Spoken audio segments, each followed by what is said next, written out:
Hey guys, welcome back to another video. Today we'll be talking about Marvel's What If episodes 4 and 5. We leave a general overview of what we thought. So we'll be going in order, of course, with episode 4 titled What If Doctor Strange Lost His Heart Instead of His Hands. I'm just gonna say it right now, this episode was bleak as hell. Good lord. Oh my god, it was very heartbreaking. I mean, yeah, that's the thing. And this was the thing. I mean, when I first maybe I'm not sure about you, George, but like I remember watching when during that Disney Investors Day after it happened and watching all the new trailers and stuff that came out and watching that first What If teaser. The Doctor Strange one was the one I was so excited for the most. It looked the most intriguing, and especially now, like we see with No Way Home, and now we're seeing with other Marvel Studio properties, they're really, really pushing forward Doctor Strange now. They're really making him such a fascinating character, which I really enjoy. I feel like he needs that kind of recognition as well, because to me personally, I don't really like the Doctor Strange movie. I don't mind it. It's just I felt like standard sort of like origin stories, like your very like bare bones type of stories. And even though I like Benedict Cumberbatch, I didn't really, not to say that his portrayal or anything was bad, but the movie was really like, I guess the movie was really unsure what it wanted to be because it was trying to like do all of this while having that kind of Marvel tone. So that's why I like Benedict Cumberbatch or the character of Doctor Strange in more of the team up movies because they allow the characters to be more expressive and get to display their personalities to other individual characters, and that's why I enjoyed Doctor Strange in Infinity War because they got him to have that kind of tension with Tony Stark, but he also got to have that sort of sixth sense. He was like he got to be that kind of wizard, a guy that literally saw ahead of time and saw all the possible outcomes of them winning, which was 1 to like 14 million. To see that here is great as well. They're doing more expanding on this character, but here it's the same thing. It's his origin story, but he doesn't lose his hand. Instead, he loses the love of his life, which is Christine Palmer, played by Rachel McAdams. And man, that was heartbreaking. I mean, it's that catalyst that sets this whole episode into motion, which I was like, damn, dude. Like, I think this is what is best episode yet. Even the showrunners, even Jeffrey Wright himself has been like seriously talking about how this episode really like plays with your emotional and heartstrings, man. Which, and I think they're right. I wouldn't say the episode was dark and gritty, but it was able to really handle that kind of trauma and pain and tragedy really well through the Doctor Strange character, running over the fact like he had the time stone. He was like, oh, maybe I could like he thought that with him having the time stone, he could save Christine, but and the thing is, it's not like he does it once or twice or thrice. Like it takes him a billion tries, and even in those billions of tries, he's still unsuccessful. She's destined to die. And I think that goes into like a new concept that people have been saying, this whole absolute point, which is a new like kind of time terminology in terms of the new Marvel Cinematic Universe, where an absolute point is meant to happen, and trying to alter that can literally destroy the fabric of reality, which we see at the end of the episode.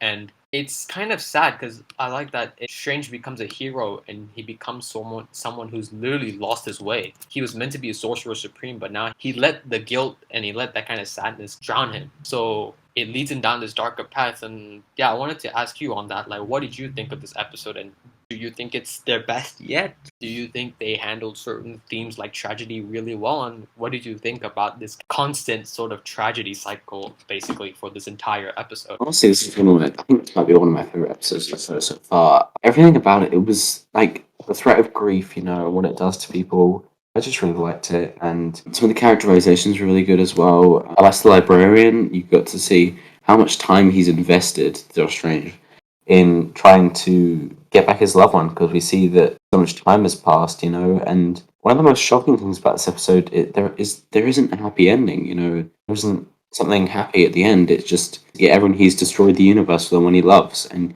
he acknowledges the Watcher even, like, oh my god, like, power to be able to acknowledge the Watcher, like, oh my god, and it's just so crazy, and just I'm in awe, to be honest. It's that good. I mean, you said the right things. I mean, like, I feel like they've done more characterization in here than in the first Doctor Strange movie, where they actually do give Doctor Strange some depth. Like, he actually has a loved one, and that does give him a sense of drive as to why he would want to literally he'd be so hell bent on bringing her back. And we even see, in a way, that Doctor Strange scene when he's like, he's taking all those like creatures, or at least this quote unquote omnipotent beings, and taking their power, we see how when it looks cool at first, it's like, oh man, Doctor Strange's like, oh my god, that's so cool. But when it slowly but surely, you start to kind of like get that really eerie sense that, yo, this man's like pretty much like kind of going over the edge. He's letting that power take over his mind as well. And that leads into the whole Ancient One. He's like, hey, I have to stop you. What you're about to do can literally destroy reality itself. So she like uses her dark magic, splits Strange in half. So we get the Strange in the moment before when he's holding the time stone, but we get another Strange who's literally about to go on his evil path, and we see how before those two meet, and we see that Doctor Strange, like in terms of like this quote unquote this same reality, but the normal one, he's like, what the hell is going on? Like, what the hell's happening? And then Ancient One's like, hey, you literally are about to make this come into fruition right now. So if Doctor Strange doesn't stop Doctor Strange, then the universe might literally collapse. And this was another point you addressed. Doctor Strange was that powerful, he was able to even see the Watcher. And I like how Watcher was like, I could have stopped him, but his signature line of, I can't interfere. And Doctor Strange said what now? Who's that? You know what I mean? Yeah. I love the Doctor Strange fight. That was good. I like that fight as well. That fight was good. It was really dynamic, really used the powers, and you really got to see the evil Doctor Strange's power set as well. Right? All the creatures he's absorbed, like that was pretty insane as well. But rip to the cape, man. Why does the cape always have to like get dunked on? It got ripped by Thanos. Now it got burnt by the evil Doctor Strange as well. Even when you think the fight, right? Like when the normal Doctor Strange can even have the slightest chance of getting evil Strange. Evil Strange just has like that one step ahead, and he gets him off his guard. He finally absorbs him, and he destroys the universe. Even though he brought back Christine, he's literally destroying the entire universe around him. And even he's trying to like stop it from happening. He's using all the power he has left. And even the Watcher, and he was literally praying and begging, Watcher, help me. I know about you. Please help me. And even Watcher's like, yeah, damn, man, that sucks. All right, I'm out. Even the Watcher's like, yo, dude, you messed this up. He does. This Yeah. is not even. I wish I could inflict the punishment on you, but I just can't because this is your own doing. And Doctor Strange, he loses Christine, and and the thing is, right? What I found really tragic was even when she was brought back, but then had to die again. Her last words weren't even nice. It was like almost like a slap in the face of Strange because she dies. Her last dying words are, "What did you do?" His own universe closes in on itself, but then it almost turns into like it terraforms or forms into a crystal ball, almost like a little pocket universe. And Doctor Strange, he just cries. He's just broken. I was like thinking, is there anything like I'm supposed to expect, like some sort of surprise? Nope. Episode ends there, and I was like, whoa. I was like, Jesus, that's harsh. Like, the lengths we'd go to can literally be universe shattering for Strange, especially. But I think overall, this episode, it had emotion, which is surprising. And I mean, I know, and I'm not trying to say that as a bad thing about all the previous episodes, but this one really, really like, sunk deep into like those kind of tragedy type of stories and those kind of tragic love stories as well, which I feel like is not a genre Marvel has not done before. So for them to do it in this realm of animation, especially in a show like What If, where you can be experimental with certain genres of storytelling, is really tremendous. So I mean, hats off to them, man. This was their best yet. I know there's more episodes to come, but this could be one of their best, like a runner up for their best ones yet. So, shall we talk about the episode people are also excited for? The only. The episode. The episode. What If Zombies? These titles have either been way too long or way too short. I like how they just got straight to the point with this title. Just What If Zombies? Y'all wanted this. Y'all watch it. Like that. I like that. Kudos to the team at What If. What okay, my question to you is, because it's a bit mixed with this episode, because tone, characters, whatever you name it. Did you think this episode lived up to the hype as a zombies episode? Because this was the most hyped one yet. It was definitely not what I was thinking. Spider-Man homemade movie. It was a nice little callback to Civil War. No, not Civil War. Homecoming. I liked most of the episode. There was a few little things I didn't like. Ant-Man's comedy, like it was nice, but it did seem a little bit out of place. But I suppose you need a bit of lightheartedness. I was really surprised by Vision and Scarlet Witch thing. It was a cool addition, but I was surprised by it. I liked the cloak on Spider-Man and everything. I liked how this whole episode went. I thought the addition of Sharon Carter was a bit bit odd, like because it's someone we haven't seen in ages. It was fine. I didn't have any problems with it. It was just a bit weird.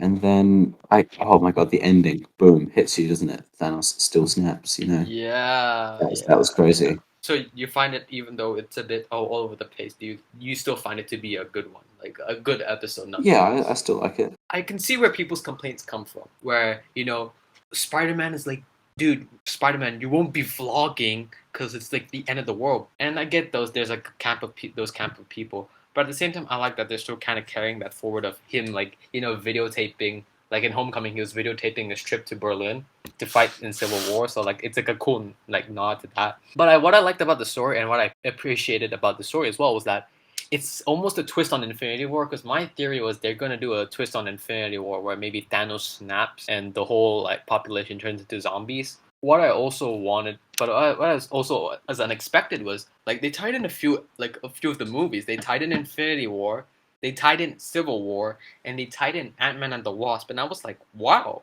And the thing was, I didn't think that was bad. I found that surprisingly good. Like, wow, you were able to summarize or at least pull those story beats from those movies into a very cohesive way. And it didn't feel like they just didn't know what else to do, so they just brought in some of the random movie story beats. No, it was real surprising to see. I actually kind of appreciate the fact that it was more based on the side characters like Bucky, like Spider Man, like Wasp, the side group basically. Like pretty much everyone that got dusted, which I think is pretty cool. Those stories are really underrated. Like the what happened if the very D-list characters were the ones that had to step in to save the entire universe. And I like the fact that Hulk and this goes into another thing about the episode, whether people like it or not, they tick the box they ticked every single box of zombie tropes. Yeah, You pretty much have a character who enters the new world, POV, who's your POV and doesn't even know what the hell's going on. You have a group of characters like pretty much telling you how the zombie outbreak works and what you have to do to survive. You just have the few characters like the kind of characters that are like the leading people. Then you also have the characters that aren't like really fighters, so they're not really good at fighting at all. With the Vision twist, you got those characters that seem to be good people but end up being like cannibals or something. And if you think about it, Vision is not a cannibal, but he did some Hannibal Lecter type of shit. He did some weird shit. I'm like, oh, that was even twisted. I like how even he said it yeah, in such an obvious way. You will not be finding what you are looking for. Like they did that long pause, and I was like, dude, dude, definitely, can't I? dude, don't Yeah, even try to hide. I like how even Vision wasn't even trying to hide it at that point with that voice, man. yeah. I thought that was a bit I weird. would say like maybe some of the humor was a bit. It was like left and right humor, but then there was also character deaths. I honestly think that it could have been better, or just Spider-Man to have a bit of his humor in it instead of Ant-Man. He should have been in the episode, but maybe tone it down a bit. You know? I like the kind of character depth in terms of this episode because of the fact like it showed a sense of stakes, which I really liked. That they were losing their group almost every single step of the journey, and like it almost showed how costly saving the world was in such an environment like a zombie apocalypse.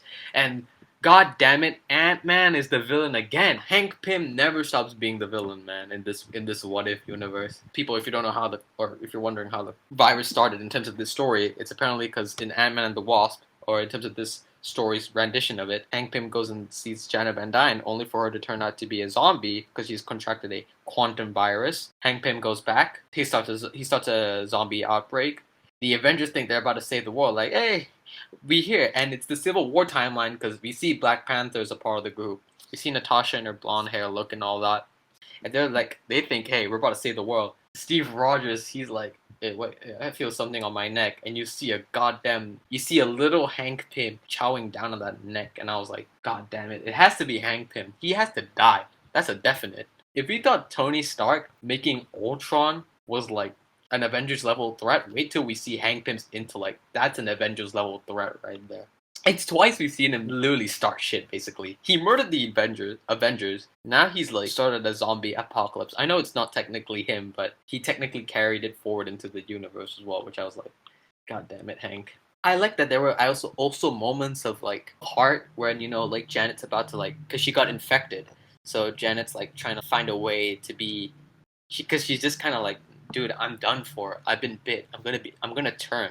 There's nothing that's gonna change that. And then Peter Parker is like trying to motivate her, like, hey, these people in my life from Tony Stark Aunt May to Uncle Ben. Hey, Spider-Man fans, Uncle Ben, they mentioned him. You guys beg for almost anything Spider-Man doesn't do in the MCU. So I mean, hey, even after that whole Uncle Ben mention, because people were always like, the MCU's never referenced Uncle Ben. Even people still complaining. I know there's like a bit like there's two groups that are happy that there's acknowledgement of Uncle Ben, but people are still like didn't like the Uncle Ben reference. Like I get the Oh whole like yeah, I like yeah, that. yeah. To me, it's not something that bothers me because of the fact like I get where people are coming from where they don't like the MCU Spider-Man because when people said no more origin story, no more Uncle Ben, maybe I think maybe that was on Marvel's part. They maybe misinterpret that as no acknowledgement of Ben. And to me, you finally get acknowledgement of Uncle Ben, but y'all still are like, no, man, it didn't feel right. I'm like, it kind of felt right, in my opinion, just because, like, if you were to like, go out and, like, extend the dialogue to where it's just Uncle Ben centric, it would have just lost that impact. But I felt like the story should have been more focused maybe on Spider Man a bit more, in terms of, like, that POV character. Because there was Hulk, because, in the beginning, like Hulk is like the kind of almost is one of the main characters I would say in terms of this episode because he's literally in that it's like him in Infinity War. He's the guy that's supposed to warn everybody about Thanos. He lands at the Sanctum, but he's like, where the hell is everybody at? No one's here. But then he gets ambushed by the Black Order, or at least Ebony Maw and Cull Obsidian, and they do their whole entire same dialogue. But then like the zombies Tony Stark, the zombie Doctor Strange, and zombie Wong Yeah. go in and they just wreak havoc. And even he's like, guys, don't you think that's a bit of overkill? Which I liked. I found that was pretty funny. And the cape again. The cape should be its own character. I think the cape needs a Disney Plus series. Yeah, the cape was doing so well. Okay, I'm not sure whether you noticed this, but when he did like when he's like trying to hold both the Doctor Strange and Wong because he's through the portal, he's about to chop.